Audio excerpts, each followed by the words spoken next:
네, 요한계시록의 기록자는 요한입니다. 근데 요한계시록 1장 1절에 보면요, 이게 예수 그리스도의 계시라 처음에 이 문장으로 시작합니다. 그러니까 예수님에 관한 계시가 아니라 예수님의 계시라는 거죠. 그래서 1절 말씀 보면 하나님께서 이 계시를 예수님에게 주셨고, 그리고 예수님께서 천사를 통해서 요한에게 주셨다고 쓰여 있습니다. 그래서 이 요한계시록의 내용을 보면 이제 예언적인 성격을 가지고 있습니다. 그러니까 아직 성취되지 않은 예언들이 많이 기록되어 있다는 거죠. 물론 신구약 성경의 진리가 요약되어 있고 함축되어 있는 부분도 있지만 대부분의 내용이 아직 성취되지 않은 예언들을 담고 있다.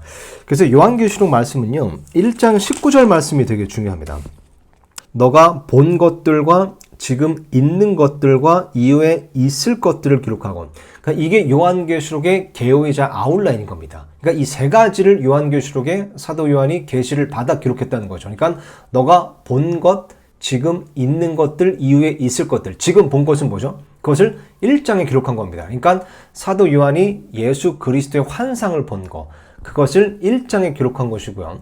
또 지금 있는 것들, 이것은 2장, 3장에 기록된 사도 요한 당시에 그 소아시아에 있는 7교회, 그 7교회에 대한 예수님의 심판과 판단을 2장, 3장에 기록을 한 거죠. 그리고 4장 이후부터 이후에 있을 것들을 기록한 겁니다. 그것은 일단 교회의 휴거 이후에 이 땅에 남아있는 그런 이스라엘과 이방 민족들을 향한 하나님의 심판이라고 볼 수 있죠. 더 구체적으로는 이제 7년 환란기로서 거기에는 대표적으로 7 봉인 심판, 7 나팔 심판, 그리고 7 병 심판, 이렇게 이제 세 가지의 심판이 대표적으로 나오면서 그런 이 땅에 남겨진 그런 사람들에 대한 하나님의 심판을 이제 기록하고 있고요. 그리고 이제 20장에 가서는 이제 천년 왕국, 그리고 더 나아가서는 21장에 새하늘과 새 땅까지도 기록하고 있습니다. 그리고 이제 22장에 결말이 나오는 거거든요. 물론 19장에 예수님께서 재림하셔서 이제 궁극적으로 이 세상을 심판하시는 내용까지도 기록되어 있는 겁니다. 자, 그래서 요한계시록을 우리가 읽을 때 좀 이해하기 어려운 부분이 있습니다. 이게 상징과 은유가 있기도 하지만 또 대부분 미래에 있을 예언적 기록이기 때문에 이게 딱 한 가지로 단정 지어서 해석할 수 없는 부분이 있거든요. 그러다 보니까 어떤 부분은 해석이 이제 다양해지죠. 그러니까 이견이 생기는 거죠. 그럼에도 요한계시록을 읽을 때 몇 가지를 좀 주의해서 본다면 또 개념을 정립하는 데는 큰 도움이 됩니다. 예를 들면 이런 부분이죠. 그러니까 성경 해석의 황금률이라는 것이 있는데, 그러니까 물론 이제 요한계시록이 보면 되게 환상적인 요소가 있고 신비한 요소가 있죠.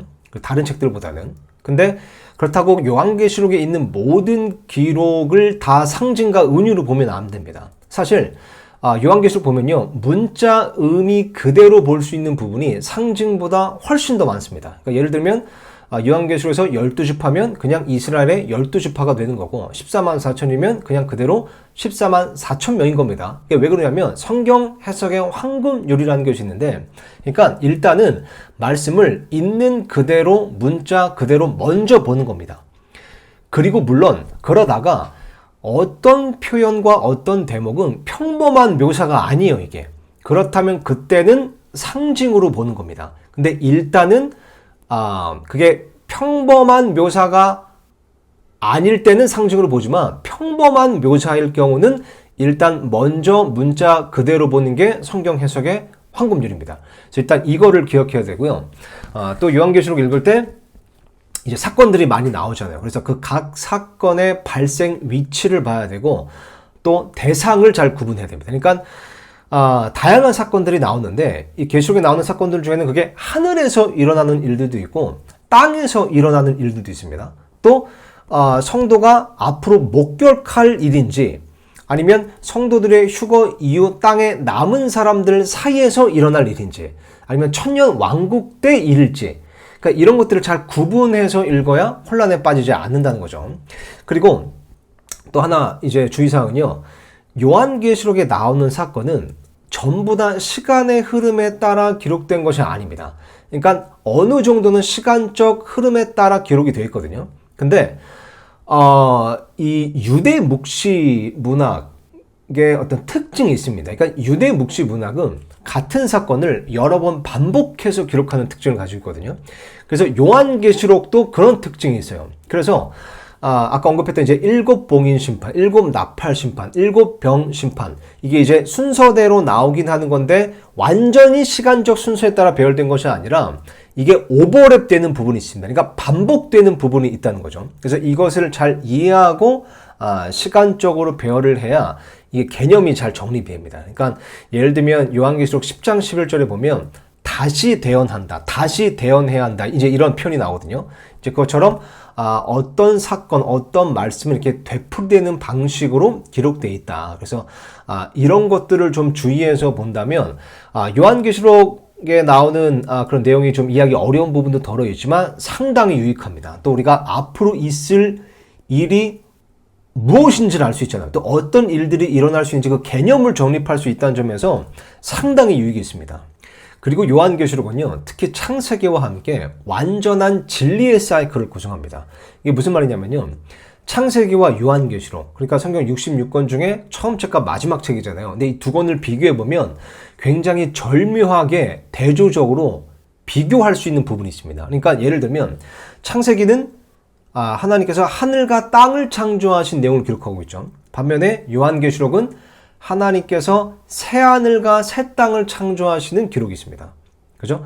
그리고 창세기에서는 첫째 아담이 다스리는 에덴 동산이죠. 근데 요한계시록에서는 마지막 아담이신 예수님께서 다스리시는 천년 왕국이 기록되어 있고요. 물론 이제 새하늘과 새 땅에서도 그렇지만, 그리고 창세기에서는 신부를 아담에게 데려 오시죠, 하나님께서. 근데 요한계시록에는 신부를 예수 그리스도에게로 데려가는 내용.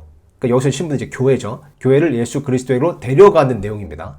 또 창세기는 이제 죄가 사망을 가져왔다는 내용이 기록되어 있는 반면에 요한계시록에서는 더 이상 사망이 없다는 내용이 기록되어 있죠. 창세기는 낙원의 상실이 기록되어 있습니다. 요한계시록에는 낙원의 회복, 천년 왕국에 대한 기록이 있죠. 또 창세기에서는 속이는 자 사탄이 등장하고 요한계시록에서는 사탄의 영원한 멸망이 기록되어 있습니다. 그래서 이런 부분도 굉장히 절묘하게 대조되어서 기록되어 있기 때문에 요한계시록 이런 부분을 기억하시고 또 주의사항까지 기억하시고 읽어보신다면 너무나 놀라운 하나님의 말씀의 그 묘미를 발견하실 수 있을 겁니다.